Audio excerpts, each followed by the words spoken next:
በስመ አብ ወወልድ ወመንፈስ ቅዱስ አሐዱ አምላክ አሜን።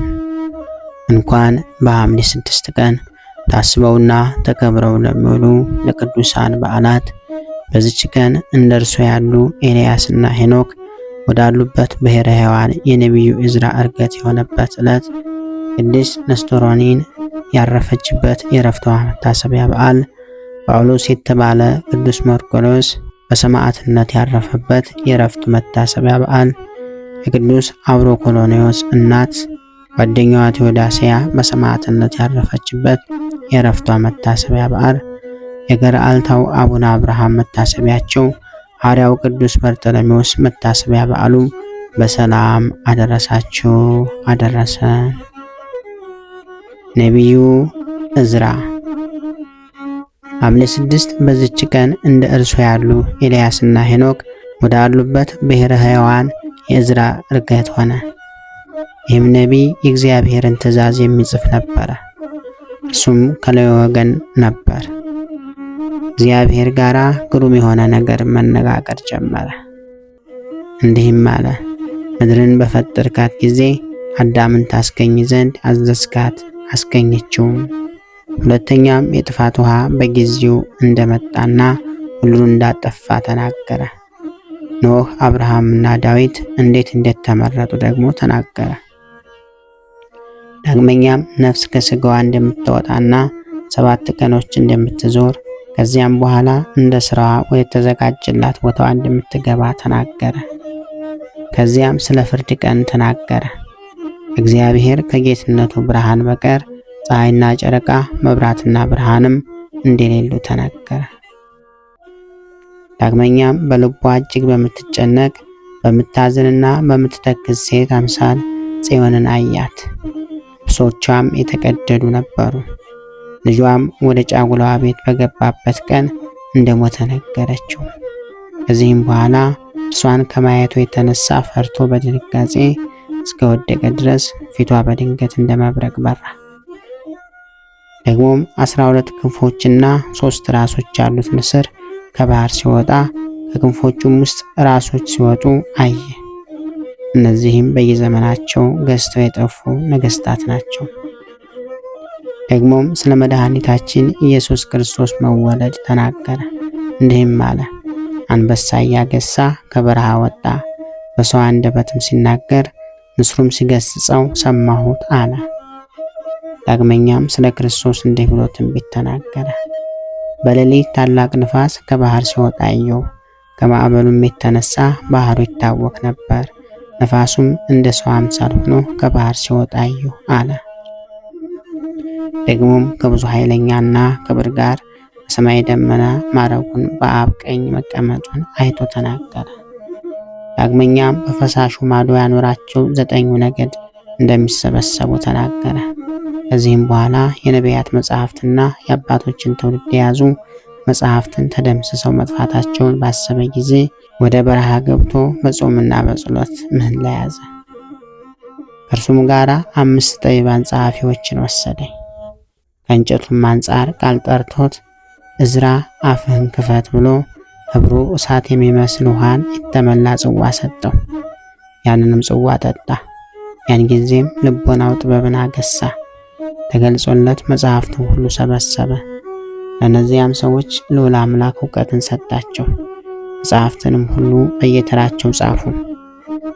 በዚያም 40 ቀን ኖሩ። እነዚያ ግን ቀን ቀን ይጽፋሉ፣ ማታ ማታም ይመገባሉ። እርሱ ግን ቀን ይጽፋል፣ ማታም ዝም አይልም። በእነዚህ 40 ቀኖችም ሁሉ መጽሐፍትን ተጻፉ። ከዚህ በኋላ ልዑል እንዲህ ሲል ተናገረ። የእውቀት ምስጢር፣ የጥበብ ምስጢር እንደ ፈሳሽ ውሃም ያለ እውቀት ላላቸው ታስተምራቸው ዘንድ ይህንን ተመልከት እንዳለውም አደረገ።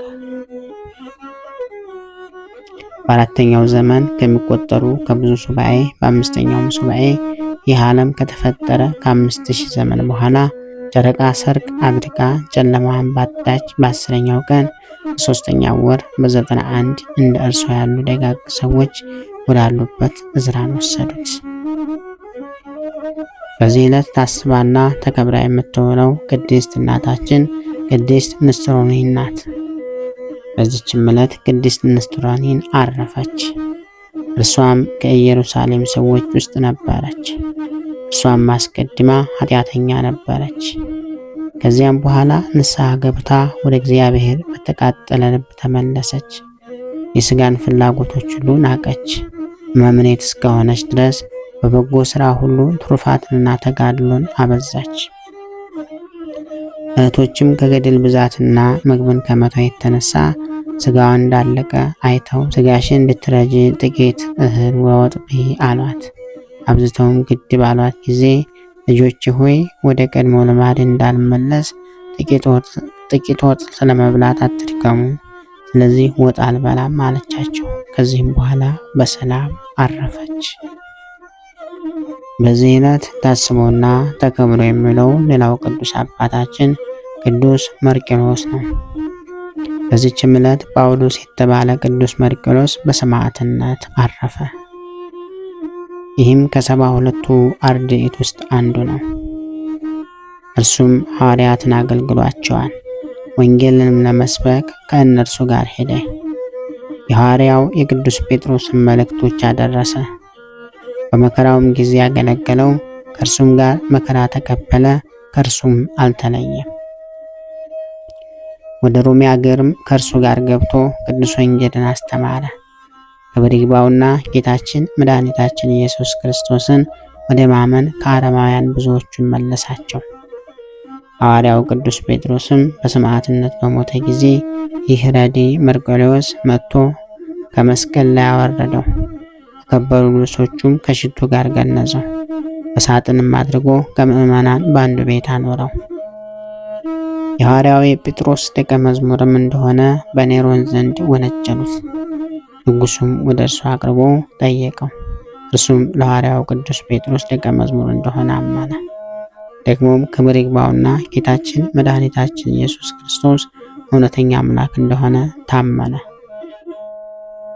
ስለዚህም ጽኑ ስቃይን አሰቃየው፣ ገረፈው፣ ዘቅዝቀው ሰቅለውም ከበታቹ ጢስን አጤሱበት። ከዚህም በኋላ ንጉሡ እንዴት ሆነህ መሞት ትሻለህ? በምን አይነት ሞት ልግደልህ? ንገረኝ አለው። ቅዱስም እንዲህ ብሎ መለሰ፣ እኔ ሕይወት በሆነ በክርስቶስ ስም መሞት እሻለሁ። አንተ ግን በፈለግከው አይነት ግደለኝ፣ ፈጥነህም ወደ ፈለግከው አድርሰኝ አለው። እንጊዜም ንጉሡ ኔሮን እንዲገርፉትና እንደ መምህር ጴጥሮስ ዘቅዝቀው እንዲሰቅሉት አዘዘ። እንዲሁም አደረጉበት። ሰማዕታትንና የሐዋርያትን አክሊልም ተቀበለ።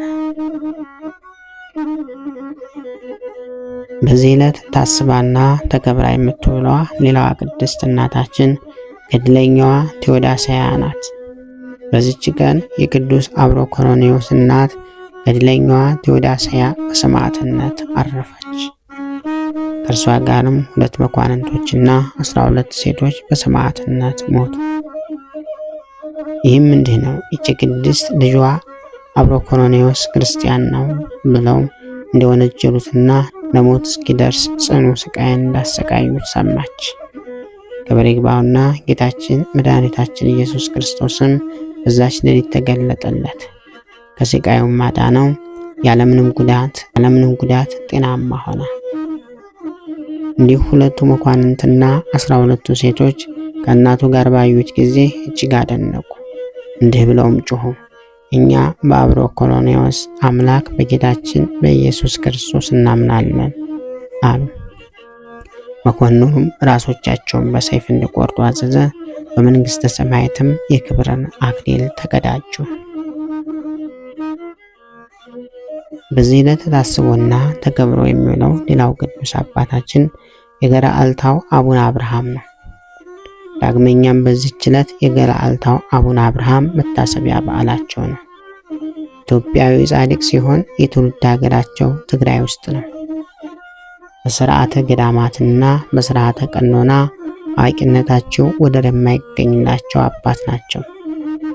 ከመጀመሪያዎቹ የኢትዮጵያውያን ቅዱሳን ውስጥ አንዱ ናቸው።